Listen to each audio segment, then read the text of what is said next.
The views expressed on the Warren and Bradley Show are not necessarily those held by the hosts, Warren and Bradley, nor those of the proprietors of the website, warrenandbradley.com. 5, 4, 3, 2, 1, fire!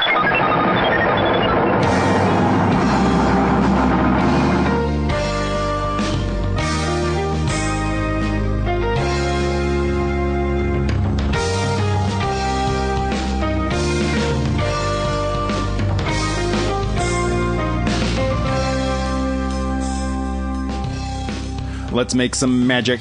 It is magic time. Hello, and welcome once again to the Warren and Bradley Show. I am one of your hosts, Bradley Victor. I'm the other host, Warren Van. It is episode 50 of the Warren and Bradley Show. Only two more to go until the big 52, 1 year of podcasting excellence. Is 50 the golden anniversary? Is 50 gold? I think it is. Yeah. Yeah. So if anyone wants to send us any gold But gifts, that's supposed to be years, though, not just 50 episodes. Oh, 50 anything, I say. We didn't get anything, paper things for our paper anniversary or anything, so I think, and then 60, of course, because the Queen, Platinum. Diamond Jubilee. Oh, Diamond. When is Platinum? Isn't Platinum one? Maybe Platinum's like 70 or 75 or something. No. Well, once we're at our year anniversary at episode 52, that's what, like Kleenex or something? I don't know what the actual... I don't know if they keep going on ones that are like in 52 and 53. Maybe they do have them for the lower numbers. Yeah. Well, we're still plugging along here. What did you have to report this week, Warren? Have you done? You didn't go on vacation this week.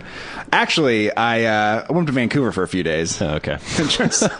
What did you do up there? Absolutely nothing. I just walked around and Did you go by yourself? Yeah, I just went by myself. Went up there And you got a hotel? I got a hotel and I just hung out. Where'd you stay? Were you just in downtown Vancouver? No, I stayed in the east side. So, people, if you ever come to Vancouver, you'll find out, like I did, that the only day you're allowed to set off fireworks in Vancouver is Halloween. Really? There are lots of fireworks stores selling fireworks along the road when I got there, and then on Halloween night, it was just like explosions everywhere. And it was just nothing but Asians in the neighborhood I was, so it was just Asians blowing off fireworks on Halloween like crazy. Did they have any of those dragon things with all the people in the costume and like those spin wheels of firecrackers? Because that's all I know about Chinatown. This is Vancouver, BC, by the way. Yes, Vancouver, BC. Vancouver, Washington, there's not much going on ever. No. So, Vancouver, BC, I very rarely spent any time in Vancouver. The few times I have been in downtown Vancouver, it was kind of filled with heroin addicts and prostitutes. Did you encounter any of that this time? No, actually, it avoided that area for the most part. Yeah. There's a certain area where it's the most notorious place for, like, homeless people and prostitutes and drug addicts. And there's actually needle exchanges there. It's the only place where I've actually seen on a street, walked by and seen somebody actually shoot up in front of me. Yeah.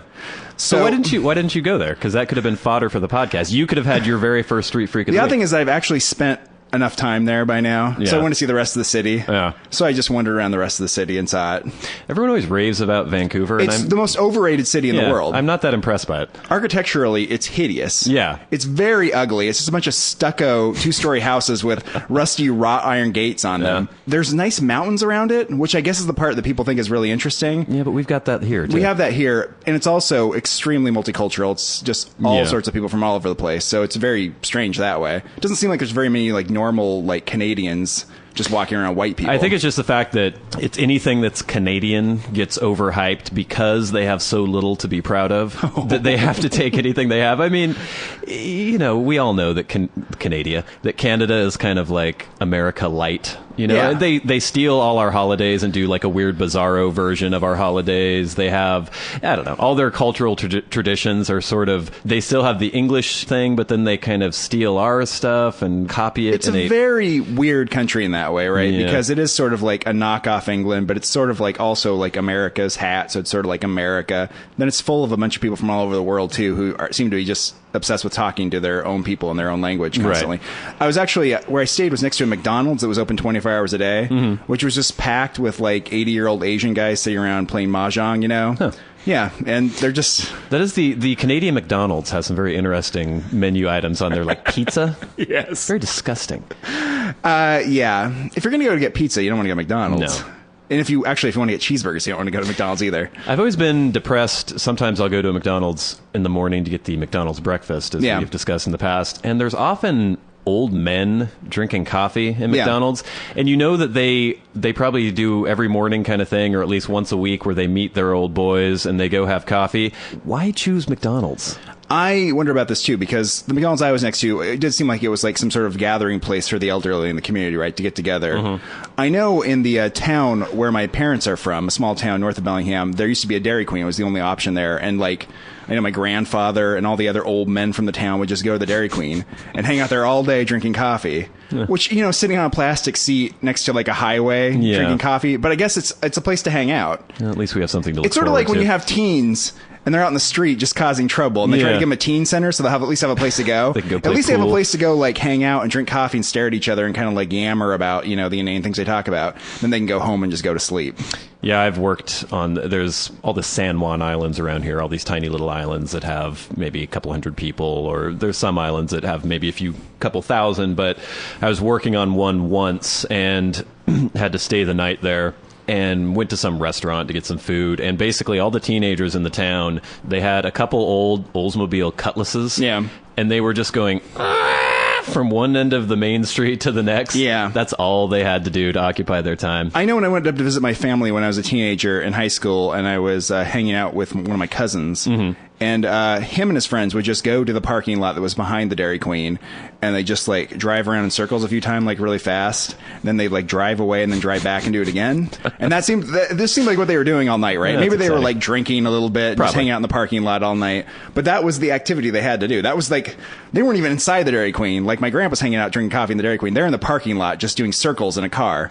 Well, I can't judge too harshly, because when I was in high school, a couple friends and I, our idea of a good time, because I didn't drink or do any drugs or do anything when I was in high school, we would get, what's the root beer that looks like beer bottles? Or oh, Jesus. Henry Weinhardt's? Yeah. Isn't that what it is? Private Reserve or something. No, or is that just beer? No, it's Henry Weinhardt. I think they have root beer that's Henry Weinhardt's. Okay. Anyway, it's the root beer that looks like a beer bottle. We used to walk around downtown drinking that root beer, waiting for cops to see us and then chase us because they thought we had beer, and then we would run away from the cops. The cops would eventually catch us, and then we'd say, "We just have root beer." And they'd say, "Why were you running away from us?" And we said, "Because we were just running around downtown." Because when you're a teenager, there really isn't anything for you to do. Not really. You're bored all you day can in either do school. something evil, or you could just make cops chase you for no reason. Make cops chase. I mean, that's at least fun. Yeah. I mean, you could go home and like watch Blossom. I mean, or what else you would do at home? I don't know what you do, because there's no. Masturbate. Yeah, exactly. Which you were probably doing anyways. Then you go out and play with your friends. Well, there's always time for masturbation. Yeah, especially as a teenager. Yes. The big story this week, of course, is Hurricane Sandy, which hit the East Coast. Yeah. We don't really care. No. I was going to do the thing like, anytime you watch TV now, you watch like a sporting event or something, people are like, we really want to reach out to the people of Sandy. Right. So we also want to reach out, and we want to encourage people to donate to the Red Cross like everyone else does on TV. Yes. And by me saying I don't really care, it doesn't mean I don't really care. I do care that there are people who are homeless now and who don't have power. Well, it's because I know one person who lives in New York. Yeah. And I actually spoke to him today. It's my good friend Brandon, who I used to play in a band with. And he called up, and I had been planning on calling him anyway because I wanted to know if there was sort of a man on the street, our correspondent in New York. And he lives in the Williamsburg area of Brooklyn. And he was like, it's fine. Our power never went out. One thing that did happen was he lost internet access for 20 minutes. That's tough. And that was horrible. He couldn't check his email for a good 20 minutes, couldn't get on Facebook. Well, for most of the people, I think in the city, it was just a matter of the transit shut down. Yeah, there's a lot of inconvenience. The subway tunnels are shut down. But I think, I know I saw pictures of like Staten Island, and it looked like it was blown apart in some areas. Yeah, so there were places that Long were Island affected, but none of the places where Brad's hipster friends hang out. Yeah, and that's the thing. I mean, it's the same thing I've talked about before, where I can intellectually say, I feel bad for those people. That is sad. But when I don't know anyone personally affected, I guess it's kind of a question of semantics, where people are like, oh my God, that's such a tragedy. And I guess I agree with that, and maybe I feel exactly the same as those other people, but I just don't express it the same way or something. It's a way of like being polite. Like if you find out if someone you know barely and their like uncle dies, and you're like, oh, I'm really sorry for you, I'm really sad for you, and stuff like that. And you say that just because it's something you say. Right. I mean, I'm not like gnashing my teeth and like rolling around weeping because of what happened in Sandy. Yeah. But I mean, I understand that it was bad, and I hope that everyone's recovering over there and doing better. Yeah. I hope they bring the Jersey Shore back. I would hate for that. Yeah, I heard recently that the Jersey Shore house was undamaged. Oh, I didn't even think about that. Thank God. So last week I mentioned that I've been in a pretty good mood. Yeah, you seem good this week, too. Well, I've been trying to maintain it. I actually got kind of sick on Monday-ish, and the whole week it's been kind of off and on, like not feeling great. But maintaining You're hanging in there. an even keel a little bit. Good. I was trying to write down some other weird encounters that I've had in the past week, and there's some that I meant to mention before. There's actually several features we didn't get to last week, but we'll see if we can shoehorn those in this week. Have you ever had this thing where someone who does not speak English attempts to communicate with you, and you don't speak their language, they don't speak your language, and normally you would expect that when communication isn't happening, they would give up. But sometimes there's people who just continue to blather at you in the language you don't understand, and as much as you keep trying to say, I don't understand you, they just keep talking to you. Yeah. I was at a 7-Eleven trying to buy some gum the other day, and there was a dude in the line ahead of me who was French, or at least maybe French-Canadian. Probably French-Canadian. I'm assuming probably French-Canadian, but you would expect a French-Canadian to know some English. Even if they're from the center of Montreal and they're like cousins with Celine Dion, you would think that they know a little bit of English. Yeah. Because they're completely surrounded on all sides by people who speak English. But this guy was in front of the line. He was speaking to the guy at the cash register, like, and the guy's like, I assume the guy at the cash register didn't speak French. No, and this is like some 18-year-old pockmarked weirdo who probably listens to a lot of Slipknot? Insane Clown Posse or Korn or Slipknot or something. And he gave the guy this blank look and then looked at me as if I was going to translate what the guy was saying. You're older, you probably know French. Yes, of course. I just shrugged my shoulders. He looked back at the guy and went, "What?" And just this like 13-second diatribe. And the guy again was like pointed at the counter, even though there was nothing on the counter. Yeah. The guy hadn't brought anything up, and he was like, and the guy was looking at where he was pointing as though he was trying to see some invisible object. So it wasn't a clear counter with things underneath it. It was just a counter with nothing on it wasn't like he was pointing at a scratch card or something like that. That's what I was picturing. Yeah, it was like he wanted an item, but he was just pointing at nothing. Yeah. And so this was going on for a good 5 minutes. As I'm sitting there with my pack of gum, I'm like, what's the best outcome that can happen here? Yeah. This guy does not understand the French guy. The French guy is not making any attempt to speak English. And I'm wondering if this is some holdover. Everyone talks about the French being very uppity about speaking English, or people who visit France, even if they know English, they won't speak English to you because they're very protective of their native tongue. The French are that way, and the French Canadians in Quebec, I mean, he might not know English just because you're supposed to speak French if you're in that city and you're in Quebec. Yes, but if you go to America, I don't know if he was here on vacation, on business. Why would a French person be in Bellingham on business? I don't know anyway. But what do you expect to happen? I mean, it's one thing when you speak English as your native language. You can go most places and there are people who speak English. It makes you kind of lazy, I guess, but you know you can get by. Yeah. If you're like Pierre Lemecq in France, in Paris, and you're like, I'm going to go visit America, and you don't speak any English whatsoever, what's your plan? What are you doing? Well, your plan is, I mean, you get there, and if you're trying to get a scratch ticket or something, which is very odd to come all the way to Bellingham and get a scratch ticket, but if you're trying to do that, I don't think foreign people are allowed to actually win our games. Yeah, because know. Usually with contests, it's only like U.S. state residents. nationals can do it. Yeah. But if he's trying to get it, you try to like show like emotioning or something, right? You do something like that. There was no, because when I lived in L.A., this was constantly happening, where there would be people who didn't speak English, and there is a little sign language that you can go through. Yeah. This happened a lot at like Jack in the Box. When I wanted milk, I always tried to order milk, and people didn't know what I meant, and so it's weird to order milk. Then I had to learn milk in several languages. And like, leche, and they're like, oh, si. But anyway, like you make yourself understood. But this guy had no concept of that. He was just speaking French. That's all he was doing, and pointing at the counter. The guy at the counter wasn't trying. And it was reminding me when I worked at Bloomingdale's in L.A., there were a lot of Russian people who would come in there. Yeah. And the Russians were always very into this as well, just speaking Russian at me and expecting me to understand what they're saying and not trying to make any sort of... This is one guy once, this gigantic... He looked like Drogo or whatever the hell his name was from Rocky. And he was like... And I was like, oh! And he was just like, he was yelling at me in Russian for a good 10 minutes, and I kept saying, I don't speak Russian. He might have been speaking Ukrainian. I don't know who the fuck knows. And so I finally went and got Konstantin, our resident Russian-speaking dude who worked at Bloomingdale's, and then they yelled at each other for like 20 minutes. I was like, God, what was going on? He's like, He was asking me where the men's underwear was. The other thing, being upset like that isn't a good way to facilitate a conversation either. Because if you were trying to slowly explain yourself to someone who doesn't speak your language, like motioning in anger with your hands and like getting more agitated and speaking quicker. He has no reason to expect me to understand Russian. Right, because this is the stereotype of the ugly American, though, too, right? If we just, like, a couple of fat tourists, like, are just walking down the street in Vienna demanding that everyone speak English. Right. But, you know, we experience it here, apparently, with Pierre Lemecq. What else has been going on? I got attacked by a goose the other day. Oh, yeah. They're notorious for that. They are so violent. Yeah. What is wrong with them? I don't understand. Know. They're just the most ill-tempered, bitchy birds I've ever seen in my entire life. I was working out by the lake, and there were a couple Canadian geese, like, sitting around in the shallows. I was like, oh, some geese. And I had part of my lunch left, like part of a bun. I was like, oh, I'm going to feed these geese.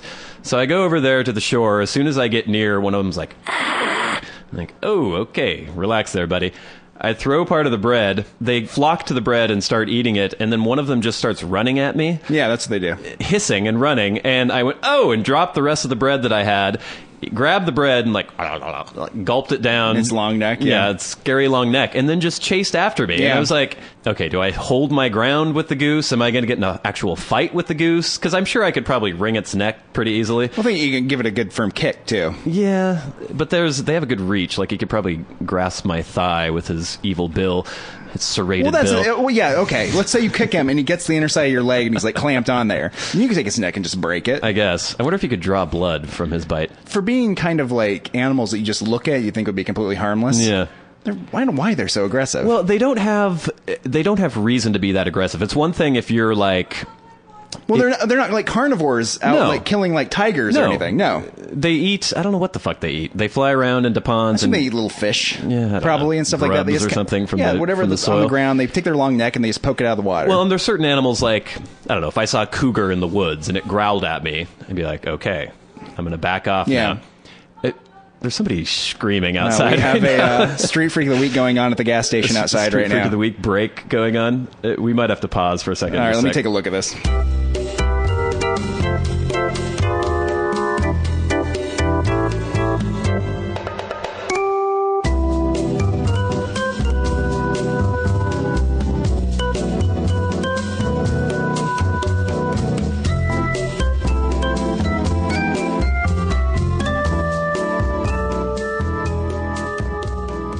And now we're back. Sorry about that little pause there. We had to look at the crazy homeless person who was outside my window bellowing at nobody. Yelling at someone. Well, there's nobody there. There's nobody there. But she's telling him or her that... We were trying to decipher. We couldn't tell if it was English at first, and then it turned out it was something about... I like hurting you. Yeah, but you like it. You've ever had, most fun you've ever had. Something. But she would start a sentence off and kind of strongly, kind of turn away from a fence and start yelling at the person that wasn't there, then kind of trail off into gibberish for a while. She then was take very a slam jerky. Of Coke. Yeah, she had a 1 liter thing of Coke. She kept shoving it into her mouth. Oh yeah, she didn't look good. And she's headed up the street towards my neighborhood. Yes. So maybe she'll be there by the time I get home. You can look forward to that later. Yeah. Anyway, the geese. Yeah, basically all I was saying is that the goose has not much to really back up its aggression, but it is so aggressive that I think it gets away with it most of the time. There must be some like evolutionary reason for it, though. Maybe foxes or whatever go after geese. They come after them and then they mortal enemy get really aggressive like that, and it just scares them away. The way those animals that can like have like big things shoot up and make them look big, like the frog that's neck gets really big, so people get intimidated. Or the blow up fish, and so maybe that's its way of like fish. What is it called? Blowfish. The blow up fish. If it blows up too much, but it like intimidates people in that way. But I don't think that goose has much to back it up. Really. No. Well, and it went after me, and I kind of went and like charged towards it. Yeah. And it backed away for a second, but then it flew up at my face, and I went and just had to. Oh no! I basically just had to cover my eyes because it was like. It can like chomping get at me, I guess. And then I just ran away like a little girl. There was nothing. I wasn't going to fight the goose. I didn't want to hurt the goose. I don't know about you, but if I'm walking down the street and there's a dog like behind a fence, the ones that wait there and then they see you walk by and then they charge at you to try to get a reaction out of you, I always have the impulse to go back at the dog. I completely ignore them. Well, I completely ignore them, but I do have the impulse where I turn around and I'm like, I feel an impulse to go back at the dog. Yeah, but what's the best thing that's going to happen there? You're going to yell at the dog. It's going to bark at you. No, there's no benefit to it. Yeah. But it's just like some like male thing where it's like, I want to even or cross species. Oh yeah. It's like the dog thinks it scared me, right? Yeah. Or it intimidated me. And I come back at the dog. Well, and they get that Pavlovian. They see somebody walking by, they bark at the dude, and then the guy goes away. So like, oh yeah. I drove that guy away. I showed him. Yeah. Yeah, so I do. I guess I see what you mean, where you want to kind of show the dog that he's not. So occasionally, if it's it's just a little like dog that has no right to do something like this, I'll turn around, start like lunging at the dog through the fence, and the dog will back off, and I'll be like, "Yeah, that's right. You think you're so tough? You're coming after me. There's a fence here. God, there was no fence. Him. I wouldn't do anything to you, dog, but I could do something to you."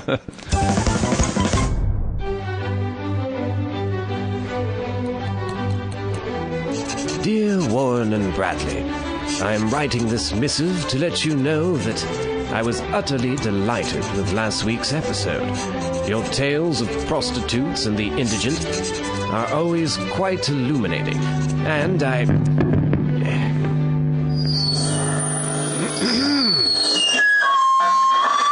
say, could you turn off that racket? Turn it off, I say! What are you doing? Can't hear myself make this ridiculous noise. Listener feedback on the Warren and Bradley Show. Listener feedback on the Warren and Bradley Show. I meant to get to this last week, but we were just so chock full of amazing things to talk about that we didn't get to it.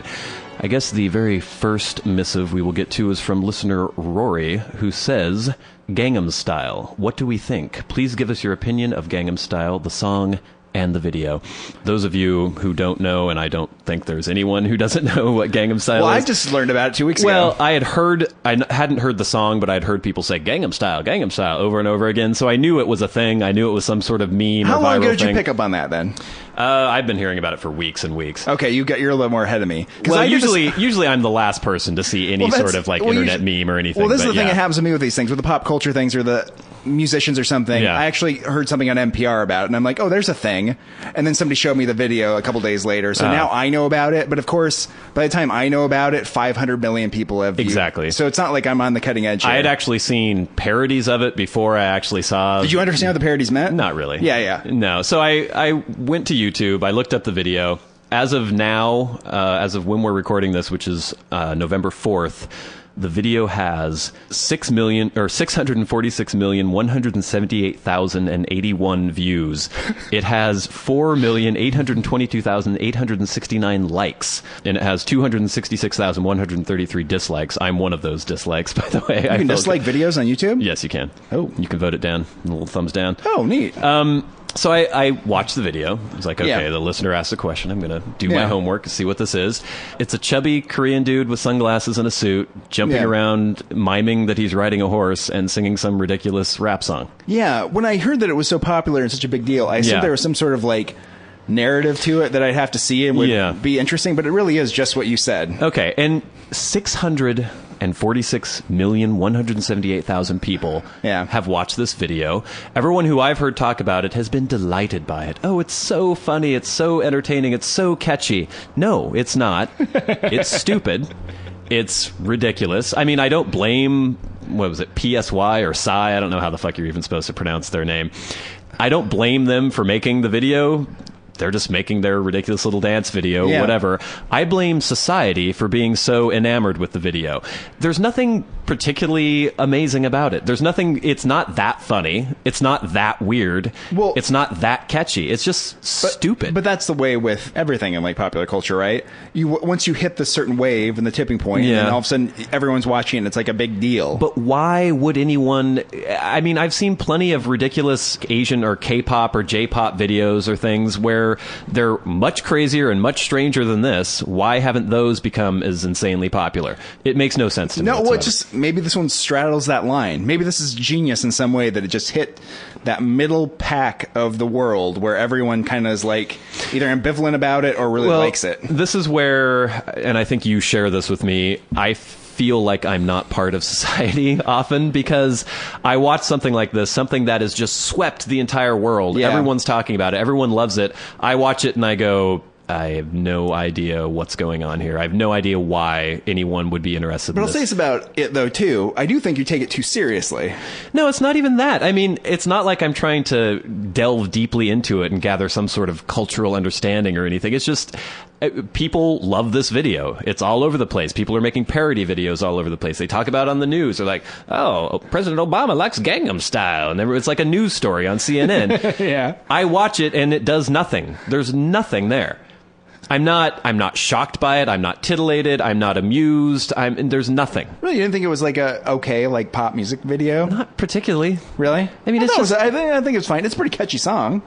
but it's not really. It's just Gangnam Style.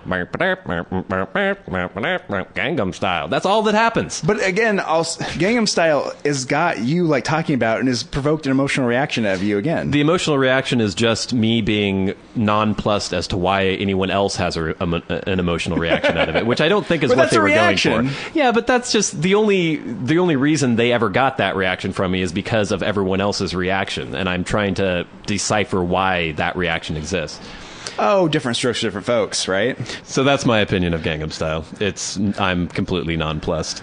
Our next missive is from listener Rachel. She says, I'm a few episodes behind, but I need to weigh in on episode 43, which I can't remember what the hell we talked about in episode 43. I will not be able to remember what we're talking about right now in about 2 hours. 5 minutes. Yeah.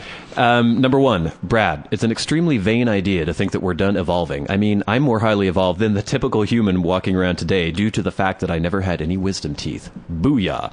Ooh. Number 2, I have eaten at many a nice restaurant by myself when I'm on business travel. I don't let the fact that nobody else is with me prevent me from eating a delicious meal.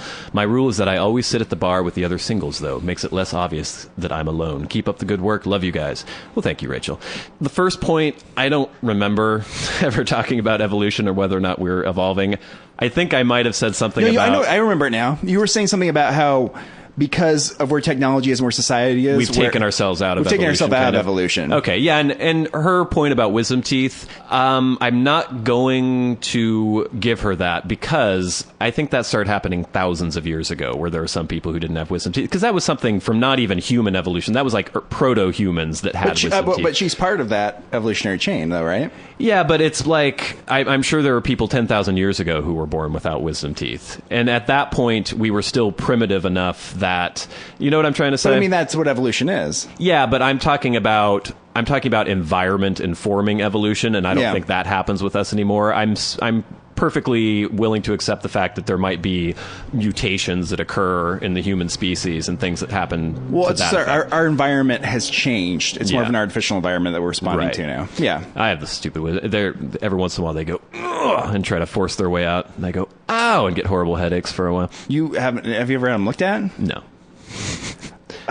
You got At some point you might have to deal with that at some point. It kind of hurts sometimes. I think eventually maybe they'll just grow in, and then that's the teeth you'll have. Well, one of them grew in normally. One of them's kind of sideways, and then there's 2 who are impacted on other teeth. Yes, and they push every once in a while, and I go that hurts. But that's about it. That sounds unpleasant. Yeah. Her next point, eating alone at restaurants, I agree. I don't go to the trouble of going to the bar either because I don't think there should be any stigma attached to eating alone at a restaurant. Everyone knows my feelings on that. Oh, poor lonely boy. We have one more that we're going to try to get to real quick. This is from listener Kalina, and she sent in her Street Freak of the Week experience. We're not going to use this on the normal Street Freak of the Week because I have determined that You've taken a moral stand. Only things that happen to me can be on Street Freak of the Week because then it's a story about me and not just about homeless people, then we can all laugh at them. Her story is actually pretty good, though, because she says she was driving, and as she was driving and she was stopped at a stoplight, she noticed a wild gesticulating man to her right. He was very broadly grinning. He had all these bags. He was kind of a bedraggled homeless man, and he had an old-fashioned Sony Discman. Yeah. And he was just dancing up a storm, like waiting at an intersection, waiting to cross the street. And another homeless man who wasn't quite as bedraggled was on the opposite side of the street, about to cross. And as he walked by, the dancing dude was going, whoop, whoop, yeah, just dancing up a storm as he was walking across. The non-dancing homeless man caught her eye as she was waiting at the stoplight and kind of gave her a, what the hell, sort of what's like up with this shrug. guy? Yeah. like this homeless man was freaking out the other homeless man. And so she kind of, gave him a look back. But then as he got near her car, the non-dancing homeless man, he heard the music that she was playing in her car. Yeah. He got really close to the open window, put his hand to his ear, took a little listen, and then started smiling ecstatically and dancing to the music. And then gave her like a thumbs up. It's the pot calling the kettle black there, that guy, right? So that's a nice little experience with the homeless people. I haven't had anything as might have been more disturbing and frightening lately, but I don't have a street freak of the week this week, actually. Well, I'll tell you what happened to me when I was in Vancouver. Yeah. I went to get some coffee one morning, and I sat down, was going to read the paper, just have a nice relaxing time outside. One of the employees came out and said, "Do you mind if I smoke?" And I was like, "Oh, no, go ahead. That's fine." What are the smoking laws in Vancouver? Is that I was wondering nowhere? about that, too, because she was pretty close to the entrance. Yeah. And she didn't seem too worried about it. So they don't She have was, the 25-foot Oh, rule? I don't know. She had tattoos and like a nose ring. She probably didn't care. Plays by her own Plays rules. by her own rules. But this other guy walks up, puts his stuff down on my table where I'm at. Huh. And I go, "Oh, I wonder if this is another employee." Starts talking about the N-word, the F-word. Talking about the N-word as though... Talking about the Like word they're itself? like or he's not happy about them being around. about those N-words running around everywhere? Yeah, pretty much everyone you can think of, right? And Yeah. he was just, talking about how they were all bad and all bad and all bad. So I had to, unfortunately, get up and start walking and drink my coffee. Because what am I supposed to do in that situation? Well, to be polite, you should agree with him. Just look over and be like, "Yes, I agree." God, those N-words. Yeah, I can't. Jeez. I hate all those N-words, all those. I hate them all. I can't stand any of them. Was he looking for a response for you, or was he just No, ranting? I just think he was just happened to put his stuff down there and was just kind of like looking at the wall doing the whole ranting right. thing. Because a lot of the homeless people, they rant about things, but they don't expect you to engage in conversation with them. Like the person we just saw outside here Yeah. on the street was having a conversation with someone who wasn't there. But it wasn't that I had to interact with him. It was more the Right. fact that it was difficult to read as someone was like using a bunch of really offensive language right next to me quite loudly. It was really disappointing. Yeah. I also had a young man ask me if I had any weed. Uh-huh. And then ask You're me, always the weed guy. Yeah. I don't know what it is, but everyone thinks I have weed. But he goes, "Do you have any weed?" And I go, No, I'm sorry. And he goes, "Do you know where I can get any?" And I was like, No, I'm not from around here. He's like, "Are you a cop?" And I was like, no. And then I walked away, and he kept asking me questions. He should have asked me the cop question first, right? Yeah, that should be number one. And also, just because you don't have weed or know where to get weed doesn't mean you're a cop. What does it mean, Warren? Maybe it It does. means you're a square. All right. I think that's enough for listener feedback on the Warren and Bradley Show. This has been listener feedback on the Warren and Bradley Show. If you'd like to get in touch, send your questions, comments, and concerns to podcast@warrenandbradley.com.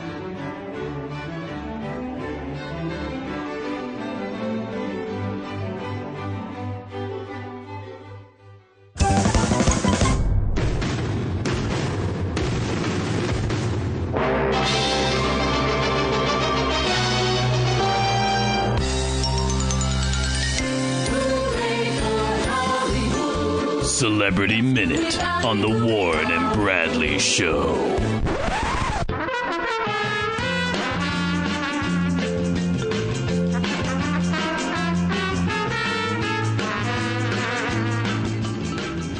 Celebrity Minute on episode 50 of the Warren and Bradley Show. First story, PETA slams Naomi Campbell over elephant party plans.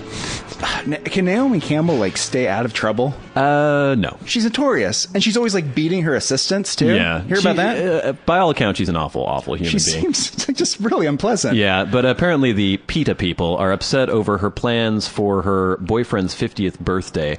The Russian billionaire partner Vladimir Dorinin is going to mark his milestone next week with a lavish bash attended by family and friends. It's going to be in India, but part of the party plans involve playing elephant polo.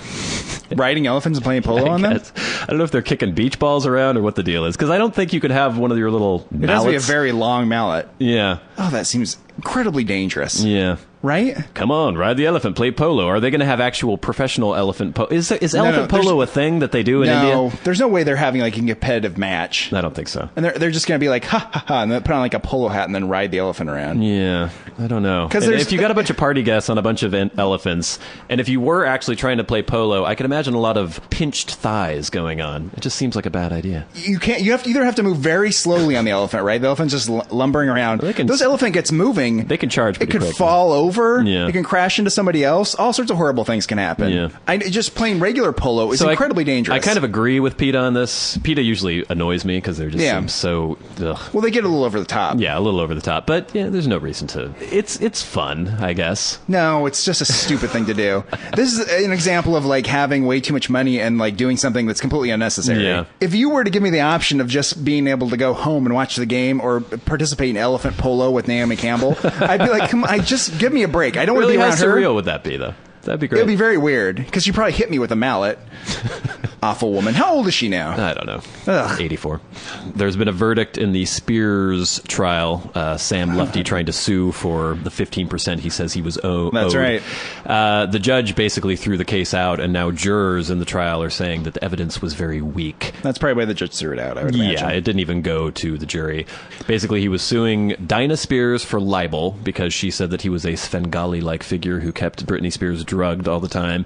He was suing Jamie Spears, Spears' father, for smacking him around, and then suing her estate for 15% of earnings, which he said he was owed because he never had a formal managerial contract with her. Yes. He was basically... Svengali type figure, I guess, who kept her drugged all the time. Yeah, that's what it sounds like. He was probably hoping that they wouldn't want to go through with a trial and he might get some sort of settlement out of it, but apparently the Spears clan decided to take it all the way, and now he gets nothing. Next story. Chris Brown, I'm trying to become a better person. Well, he's reaching out to you, Brad. Yeah, how do you feel about that? Yeah, okay. Basically, he's continuing doing his probation and community service and all the things that he was... The court-ordered things? Court-ordered things. Okay, I should hope so. He probably have to go back to jail. But in MTV's This Is How I Made It, the 23-year-old singer opened up about why he no longer feels the need to continually apologize for his past behavior. Quote, having to get personal opinion back and having to gain personal success back. It's not all the way back, you know, but it's one of the most humbling experiences. I can't hate people for making judgments on me or making a decision of liking me or not liking me. All I can do is try to be a better person, and I'm good with knowing everything isn't always going to be perfect. I think you'd encourage him to try to be a better person, wouldn't you? I would encourage him to try to be a better person, but as I've said before, someone who has the urge and then follows up on the urge to beat the living shit out of the person they supposedly love, you gotta wonder how much redemption is possible there. But if he wants to try, go ahead. But it's going to take a lot to convince me, Chris your entire Brown. life, and not viciously attack another woman to get Brad's forgiveness. I hope that is the case. That'd be nice. Yeah, we all hope that. Next story. Police say Gene Hackman, new homeless man he slapped in New Mexico.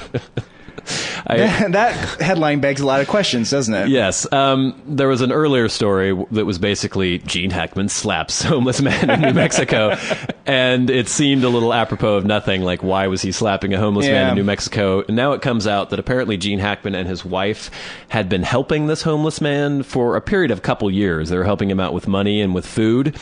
But I guess recently, the man became aggressive towards Hackman and his wife, and so Hackman just gave him a slapping.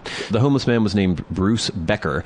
They say that Hackman and his wife have been helping Bruce Becker for several years with clothing and food, but apparently Becker approached Hackman on Tuesday, and Hackman rebuffed the man and told him to get a job. And that Becker became aggressive, and so Hackman slapped him. It's the dilemma we face every day, right? Yeah. How do you help people in that situation? Yes. Yeah. And I'm sure Gene and his wife were, doing what they could to trying to help this guy out, but it's the kind of thing where, a lot of charitable organizations will tell people, the normal civilian on the street, don't give homeless people money because they will take that money and they will buy drugs or alcohol or whatever substance they're currently abusing.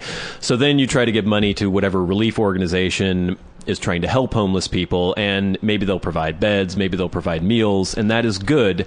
But in terms of actually, you're not going to adopt a homeless man and turn his life around by just giving him things. That's not going to help. There's an underlying issue involved, and but of course that's the continual myth that we've all had going. It's the guy down on his the luck. 80s. Well, it's always the idea, right, that it was a family. Right. They lost their job, and now they're all just living on the street in like a dumpster. Right. Which, I mean, has happened. I'm sure there are a couple cases where There are a couple happened. cases of that. But what the underlying issue usually is mental illness and drug and alcohol abuse. Yes. And when you're supplying these organizations, right, it's basically you're giving these people enough so that they can live, right? You're putting a Band-Aid on the problem. You're putting a Band-Aid on the problem, but you're not, you're treating the symptoms more than the underlying causes because nobody knows how to treat the underlying causes. You do want to try to make their life as livable as possible. I mean, you want to give them food, you want to give them a place to stay, but until you can get to the underlying issue, like if Warren and I if our podcast just went under, if Westwood One decided to be out in the street to dump us, we both lost our jobs, we had no money whatsoever. Well, you don't have a job right now anyway. Yeah. But we would not become homeless because we are not drug addicts, we are not mentally ill. Yeah. We're normal. Well, we're not addled by whatever substance or we don't mental- have the issues that lead to homelessness. So we would go to friends, we'd go to family, we'd find another job, we'd do something to make sure that we didn't end up on the street. So the myth of the father of two who gets fired from the factory and then he's living in this station wagon with his children, that's very rare. Yeah, it's very rare, and we talk about street freaks in the show, and we feel bad for them, and we always hope, and we always encourage people to donate to organizations that help the homeless. Yes. To warrenandbradley.com. Last story. Cee Lo Green accused of sexual assault. Oh my God. This is troubling. Cee Lo Green is maintaining his innocence after a Los Angeles woman filed a police report alleging that the Voice mentor assaulted her. TMZ reports that the unnamed woman filed a report that puts Green, real name Thomas DeCarlo Calloway, at the center of a sexual battery investigation. Though details are scarce, TMZ says police have visited an LA restaurant said to be connected with the case and have interviewed several employees and the manager. Green is maintaining his innocence. He says that nothing ever happened there, and says that he has not been to the restaurant in 3 months. And I, for one, tend to believe Cee Lo Green because if you look at him, look at his arms, little T-Rex arms he's got going there. Is he going to be able to even reach anything? I think if he stretches his arms straight out in front of him, his distended belly would protrude further than his arm. So he would run into a woman, he'd like bounce off his belly, and he wouldn't even be able to grab some boobage or anything. It seems pretty... I want to fuck you. And then he runs up and he just bounce off. Cee Lo's personality also doesn't seem like the person to do that because that's his public persona. Okay, Cee Lo is very famous. He's a mentor on The Voice. Everyone knows who he is. Yeah. Do you think even with all that, he gets laid? Oh, yeah. He's so weird looking. It doesn't matter. Really? Does it really not matter? Because I know that money and fame can go a long way. Oh, it goes extremely long ways. With women. Not with men. I'm not saying not with all women, but I am saying with a certain segment of the population. Yeah, definitely. But even with Cee Lo, I mean, he's what, like 4 feet tall? He looks like a little gnome or a beluga whale, as we have established women will earlier. say that he's adorable, though. No, they won't. Yes, they will. No, look at him. You can go on the internet right now and find lots of people that will say that Cee Lo's adorable and how they'd love to make love to him. Yeah, but I guess you could say that, like, a harbor seal is adorable. It doesn't mean you want to have sex with the harbor seal. How much money does the harbor seal have? No. This is true. You don't doubt. You think that Cee Lo is so lonely he can't get any woman to come over. So he has to grope them. He's sitting on piles of money and he can't get any Well, I know he could hire a prostitute or something. Any woman that would just like to skate along as Cee Lo's girlfriend for a while and get tons of money. I guess if even Vern Troyer could have a pretty hot girlfriend for a while. Oh, they all can. Yeah. As long as you got the money. Money. Damn it. Yeah. Maybe you should work on getting some money there, buddy. Yeah. All right. That's the end of Celebrity Minute on this week's Warren and Bradley Show.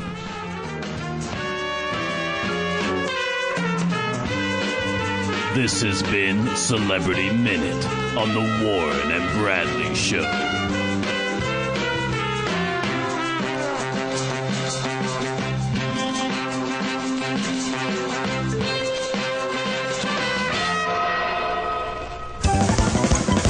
So by the time people hear this podcast, the election will have passed. Yes.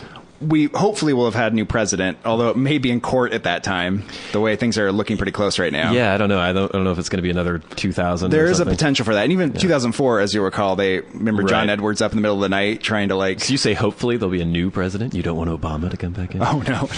We'll have a different administration. We'll either have Obama's second administration, we'll have Romney's first, or we'll have the Gary Johnson administration, libertarian nominee, who I voted for, who it seems unlikely will win, but I don't think so. I'm crossing my fingers. years.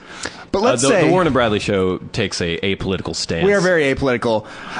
Let's say you were running for Congress, though, here Yes. in our state. And let's also say you won, which seems unlikely. Okay. You run this campaign. For state house? No, you're running for Congress. Oh, for Congress. You're actually going to represent our district. People come back to you. They're like, you're having this celebration like thing. Everyone's throwing champagne around, or whatever people do. You're making, speeches at the Marriott or wherever you're at, and your little campaign manager, a little like Karl Rove guy, comes up to you and he goes, I just heard something. Mm-hmm. So the reason we won by 1,000 votes was because somebody set some ballots ablaze. And they love you. They love you. That's why they did it. Right. But they burned maybe 2,000 ballots that were voting for the other person. Right. So you won. No one has to know about this. We'll keep this on the DL. And there's no way anyone could ever find out? The only people that know are the weird pyromaniac who set the ballots on fire, mm-hmm. Your campaign manager, and you. Mm-hmm. And you're finding out about this. What do you do? Well, in some ways, I would think that everything is so corrupt anyway that it wouldn't really matter.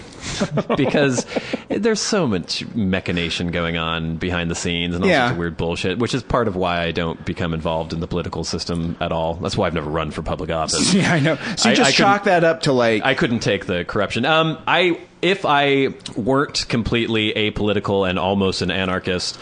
and decided that I wanted to be part of the political system, and if I were actually running for political office, I would be a pretty much libertarian candidate, meaning that I would never get elected to begin with. Yeah. But if it were that close and it were a matter of 2,000 votes, my whole political philosophy would be built around the fact that corruption and lobbying, backroom deals, all this bullshit was horrible. So in order for me to actually govern, I would have to decry what had happened, publicly announce that I had heard that somebody had burned 2,000 ballots. Yes. And that way...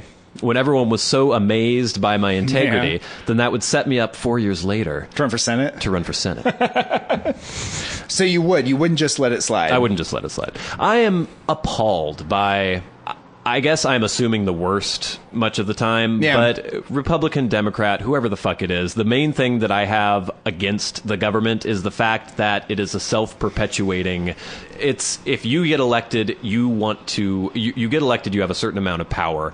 And the thing that maintains your power is having larger government and having more government, because the more people are dependent on the government, the more likely you are to have power and to have power over people's lives. Yeah. So you try to perpetuate this cycle of the government being involved in people's lives. The Republicans are like this, even though they try to act as though they're not. Maybe they're slightly less... They state that they're not, but they actually, in practice, that's usually the way they operate. For the most part. And the Democrats, definitely, bigger government is always better for them.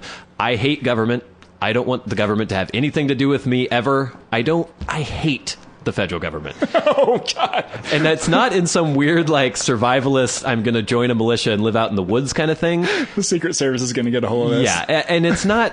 I think that there needs to be a government. Yeah. There needs to be a federal government, but I want it to be as small as humanly possible. And so if I sucked it up and decided that I was going to be a part of this machine, it would be my express purpose to try to dismantle as much of the giant government machine that existed. Mm-hmm. And so me becoming complicit in that, in the backroom shenanigans, I couldn't live with myself. I very honorable, I think. I don't know.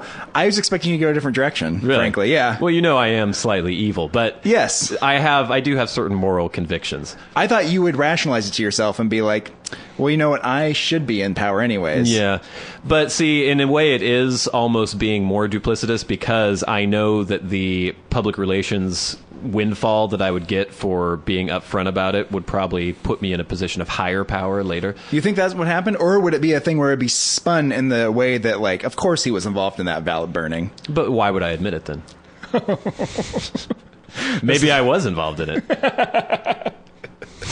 I don't know. That's really thinking a couple steps ahead of the game, isn't it? Yes, it is. If you actually win an election, but have someone burn some ballots so you can come out and say that it happened, so that you'll actually get a bump. Yeah. Oh, wow. It's the long view. That's the long con. Diabolical. Oh, wow. What about you, if you were in the same situation? Well, I would like to think I'd do the same thing. Yeah. But you know how it is with life. Yes. We all You know how it is. Yeah, I think most of the listeners know how it is with life, too. But most of us have lofty sort of goals or morals. Yeah. You know what I mean? And how often on a daily basis? Yes. So it's always hard to say what you do when you got into that situation, right? Because you always assume, oh, yes, I would, I'd turn in the ballot burner. No problem. Just picture this ballot burner, just crazed eyes and setting ballots ablaze. But you get there, and you've struggled so hard for your one chance. You're an actual libertarian, has won a congressional seat in the 2nd District in Washington State. Unprecedented. Yes. And you have to throw it all away because this guy burned these ballots. It'd be rough. Yeah, it's a bitch, but... You're just that kind of man. If you remember my administration in the 5th grade when I was the president of... what was it, the frog thing? There's some frog thing. What were you? You were like the Secret Service? You were my bodyguard or something? Yeah, I had some high role in the administration. When we were in the 5th grade, we put together some sort of strange party. We're trying to save frogs. We were trying to save frogs. Because some of the other kids were trying to kill the frogs? They were trying to kill the frogs. It was FAFM, the 5th against frog murder. 5th graders against frog murder, and we drew little placards with frogs being squished, and it was just bleeding hearts back then. Well, I think it was more just an attempt to grab power from the other people in the school. And so I was the president.